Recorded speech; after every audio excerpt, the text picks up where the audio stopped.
Agora, para finalizar essa mesa de infecções virais, nós temos 5 a 10 minutos para perguntas da plateia.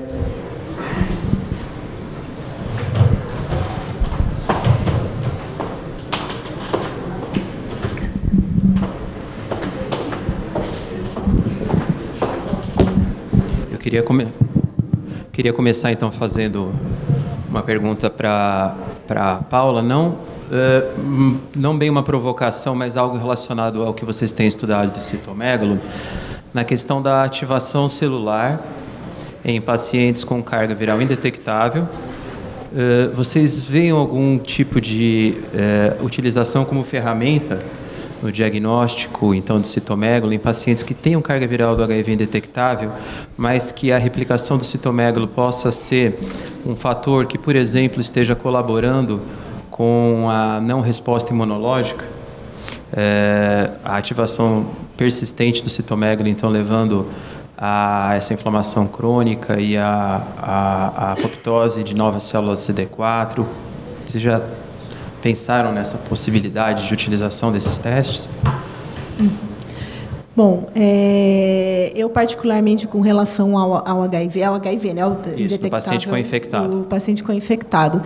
Eu particularmente tenho lido mais, estudado mais sobre os pacientes transplantados, né?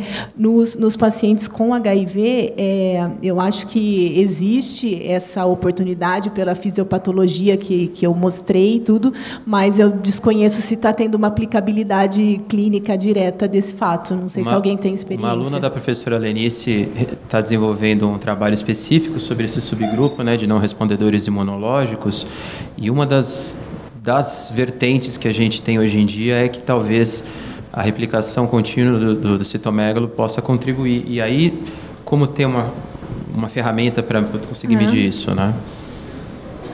Muito legal. E vai ser através da análise do...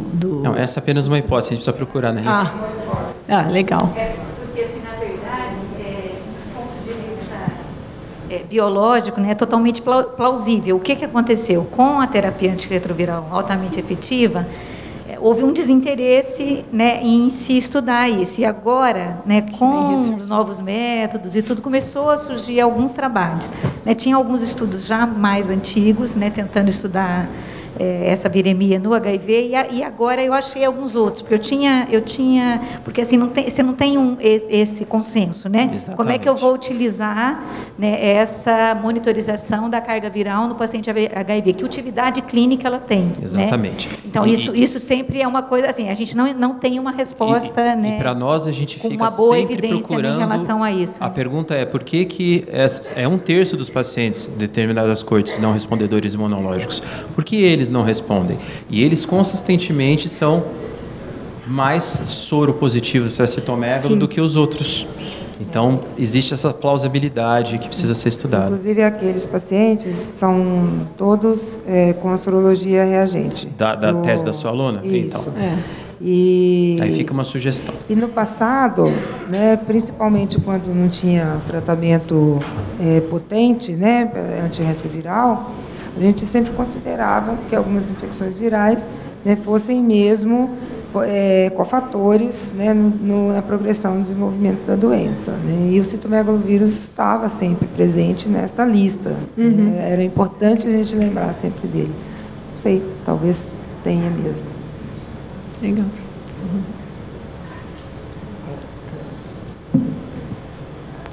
Em Ribeirão, a gente não tem estudado a inter-relação da replicação do CMV com o não respondedor, né?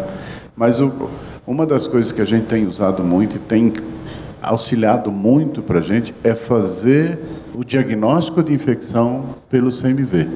Entende? Então, a gente, em pacientes com doenças oportunistas, muitas vezes de apresentação não muito típica, a gente consegue fazer o PCR para o CMV e geralmente tem cargas virais bem elevadas. Então, assim, obviamente a gente não está estudando essa interação HIV-CMV, mas a carga viral, do mesmo jeito que vocês usaram para transplantados, né, ela é muito importante para fazer o diagnóstico etiológico de uma infecção oportunista.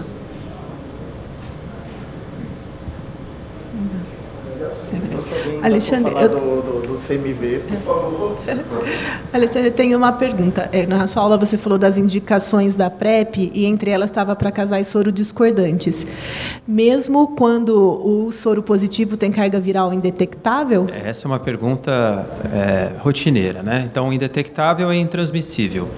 Na nossa rotina, todos sabemos disso, casais sorodiscordantes hétero ou homossexuais, no indivíduo que não é portador do HIV, desde que o portador do HIV nesse casal esteja consistentemente com carga viral indetectável e haja um pacto entre o casal sobre esse assunto, você permite relações sexuais, inclusive pênis, ânus, sem o uso do preservativo.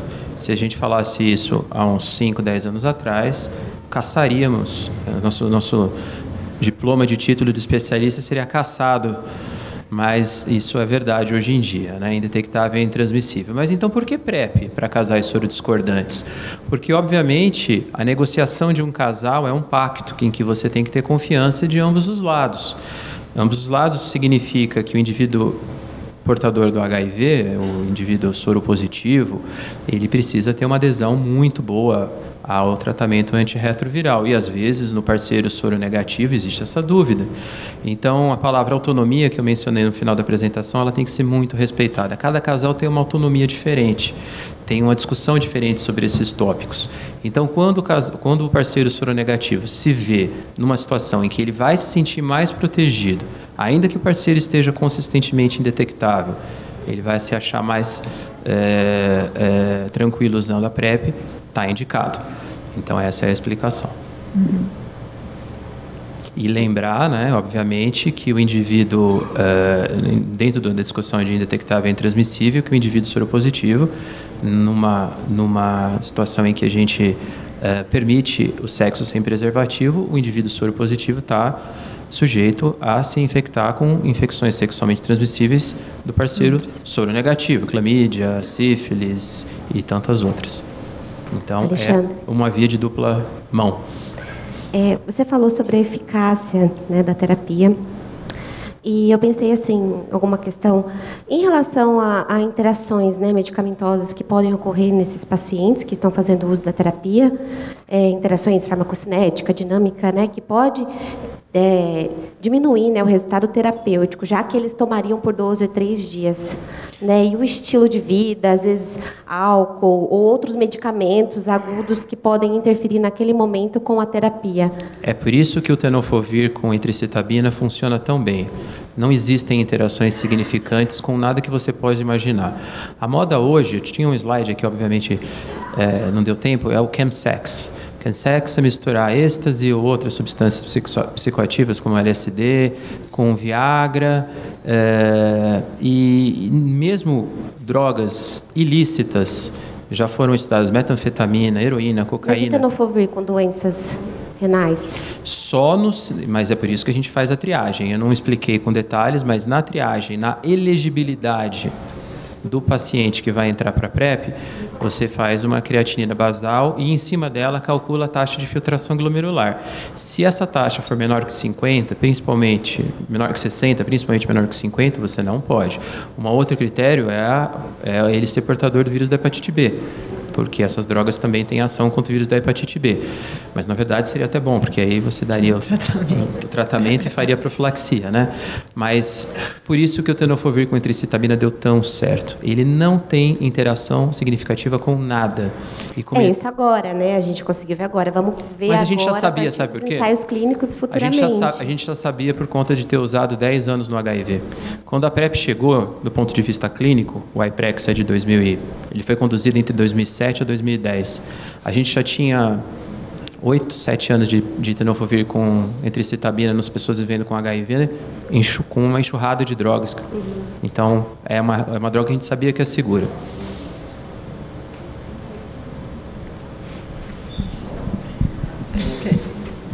Vou fazer duas perguntas aí daí. A primeira as duas para o Alexandre. A primeira é o seguinte: eu ouvi duas vezes, li duas entrevistas do ministro da Saúde em que ele se manifestou contra a PrEP. Então, eu queria saber qual é o futuro da PrEP quando o ministro da Saúde abertamente fala contra. Agora, a segunda questão, que eu queria até pôr, se o pessoal quiser discutir, é uma situação de vida real. É sobre indetectável igual a intransmissível, que é uma coisa que, embora eu entenda em termos gerais, meu senso de epidemiologista, que sempre história, nunca dizer nunca, nem sempre, é meio ferido por ela. Mas, enfim, o colega vai entubar uma paciente, tomou um banho de sangue da paciente soropositiva, enche os olhos de sangue, apesar de estar usando óculos de proteção. No dia seguinte, ele começa a fazer a profilaxia pós-exposição e no dia seguinte descobre que a paciente tem uma carga viral recente indetectável. O que você faz? Tira a medicação, já que indetectável agora é intransmissível, tira a PrEP. Só lembrando, esse caso é um caso real. Primeira pergunta, né? O Carlos fala sobre as expectativas em relação a toda a troca de governo que a gente teve. E óbvio que a fala do Carlos tem todo sentido, até porque ações práticas foram feitas no sentido de, pelo menos, tirar os nomes, né? Nós começamos lá há 20 anos atrás com o Programa Nacional de HIV/AIDS, que depois virou um departamento e agora tirou-se o nome, agora chama Departamento de Doenças Crônicas e ISTs. Então existe um temor muito grande da sociedade civil como um todo, e eu sou um apoiador da sociedade civil. Quero até comunicar com vocês que a gente conseguiu quebrar um veto do Bolsonaro em relação à desaposentação das pessoas vivendo com HIV/AIDS. Então, a gente conseguiu aprovar uma lei que chama Lei Renato da Mata, foi aprovada no final de abril pelo Congresso, tanto pela Câmara quanto pelo Senado, em que as pessoas que já eram aposentadas pelo HIV no passado não podiam ser desaposentadas, porque imagina um cidadão, mesmo que ele não tivesse completa razão para ser aposentado, mas ele foi aposentado há 20 anos atrás. Ele não foi colocado no mercado de atualização profissional e, de repente, ele se vê desaposentado com HIV, que vocês sabem muito bem que é um estigma muito grande. E o Bolsonaro vetou essa lei e nós conseguimos quebrar o veto. A quebra do veto foi terça-feira, né?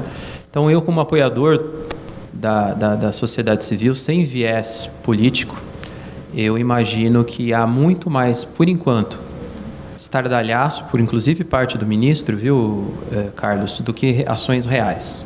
Porque apesar dele se posicionar, e você está correto, tem duas entrevistas que ele fala contra, as ações continuam sendo desenvolvidas a todo vapor. Então eu imagino e espero, né, mais espero do que eu imagino, que isso só seja ruído em relação ao que infelizmente muitos do governo fazem, criar factoides para tirar poder político. Né? Espero que não aconteça. Não houve, o fato real é, até agora não houve nenhuma falta nem de medicação, tanto para o tratamento das pessoas vivendo com HIV, nem das ações de PrEP, que continuam acontecendo. Até nesse sentido, nós aqui, da Unesp Botucatu, vamos começar o nosso serviço, como estava planejado, de PrEP, agora nesse primeiro semestre, começo do segundo. Então, espero que seja só ruído, mas espero. Segunda fala, em relação à questão de um acidente ocupacional que tenha acontecido numa grande quantidade de sangue numa mulher, paciente fonte, que tenha carga viral recentemente indetectável. Lembrando que assim, só foi sabido sobre a carga viral por 24 horas do tratamento da profilaxia. Ela foi iniciada em período oportuno, 24 horas do muito simples. Mantenha a profilaxia até a próxima carga viral vir indetectável. E aí eu suspendo. É interessante porque eu pus isso no grupo da SPI, da diretoria, e 90% disse para tirar. Recente é que recente é vago, né? Não, recente, uma semana atrás, coisa assim. Mas por que ela foi entubada?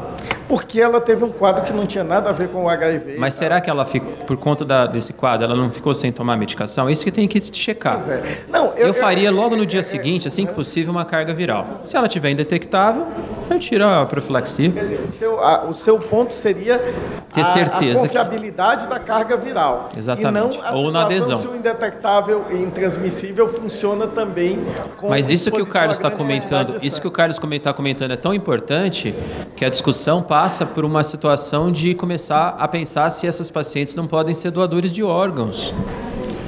Órgão é óbvio que não é sangue, né? Não é uma transmissão com pouca quantidade de sangue. Tem transferência de célula. Mas alguns transplantes já têm sido feitos de HIV positivo para HIV positivo. E numa situação em que você não tenha outro órgão disponível, a pessoa vai morrer, como no caso, por exemplo, que o professor Benedito apresentou, numa situação de uso compassivo. Eu não tenho mais um fígado viável, não vai haver ninguém disponível, não tem mais ninguém compatível, só tem um fígado de um portador de HIV com carga viral indetectável. O paciente vai morrer versus receber um fígado com HIV, potencialmente. Já tem gente que transplantou. Os resultados vão sair agora no IAS do México. Em paciente soro negativo, recebendo órgão de doador soro positivo. É uma fronteira nova que vai ser descoberta.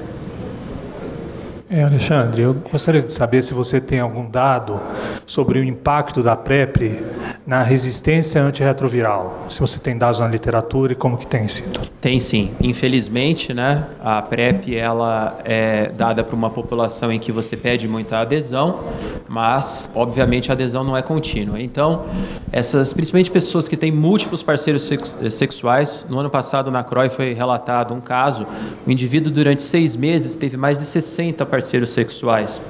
Então, ele se expôs a uma variedade enorme de vírus e acabou se infectando com uma variedade resistente ao tenofovir com entricitabina.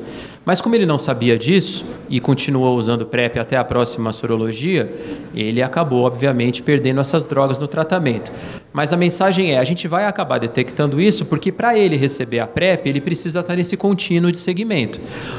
Infelizmente, na vida real é diferente. No meu consultório particular, os pacientes vêm numa primeira, numa segunda consulta, eles estão comprando. O SUS não fornece ainda o tenofovir com entricitabina para quem é da rede particular. Eles compram. Não custa caro, custa R$260 o mês. Só que muitas vezes eles perdem segmento. E eu sei pelo representante que eles continuam comprando. Isso é muito temerário.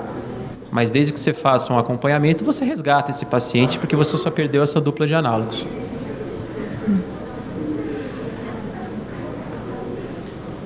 Acho que pelo adiantado da hora a gente pode terminar. Eu quero agradecer a atenção de todos.